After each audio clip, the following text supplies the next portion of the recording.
Hello friends, எல்லாருக்கும் வணக்கம். Group ஃபோருக்கான notification வந்து நேற்று அஃபிஷியலாக வந்து அனௌன்ஸ் பண்ணிட்டாங்க. வேக்கன்சி வந்து 3935 அப்படின்னு கொடுத்துருக்காங்க. ஸோ வேக்கன்சி பற்றி நீங்கள் கண்டிப்பாக கவலைப்பட தேவையில்ல. நீங்கள் எக்ஸாம் எழுதி ரிசல்ட் வரத்துக்குள்ளே, நீங்கள் கவுன்சிலிங் போகிறதுக்குள்ளே கண்டிப்பாக போஸ்ட் இன்க்ரீஸ் பண்ணுவாங்க. போஸ்ட் கம்மியாக இருக்குது அப்படின்னு நினச்சிட்டு நீங்கள் படிக்கிறத வந்து கம்மி பண்ண வேண்டாம். ஏன்னா நம்ம நோட்டிஃபிகேஷன் எப்போ வரும்னு வெயிட் பண்ணிகிட்டு இருந்தோம். நோட்டிஃபிகேஷன் வந்துருச்சு. நீங்கள் ப்ராப்பராக ஒவ்வொரு காலத்தையும் கரெக்டாக குரூப் ஃபோருக்கு அப்ளை பண்ணிவிட்டு எக்ஸாமுக்கு நல்லா ப்ரிப்பேர் பண்ணுங்கள். ஏன்னா நமக்கு தேவை ஒரு வேக்கன்சி தான் அப்படின்னு நினச்சி சொன்னாலும், ஆனால் அந்த மனநிலையில் இருக்கும்போது கொஞ்சம் கஷ்டமாக தான் இருக்கும். பட் அதை நினச்சி ஃபீலே பண்ண தேவையில்ல.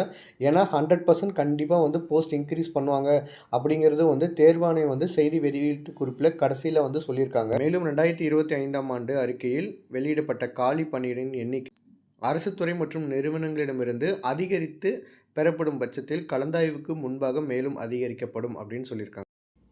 ஸோ நீங்கள் எக்ஸாமுக்கு அப்ளை பண்ணிவிட்டு வேக்கன்சி பற்றி கண்டிப்பாக கவலைப்பட தேவையில்ல. ஏன்னா அது கண்டிப்பாக இன்க்ரீஸ் ஆக தான் போகுது.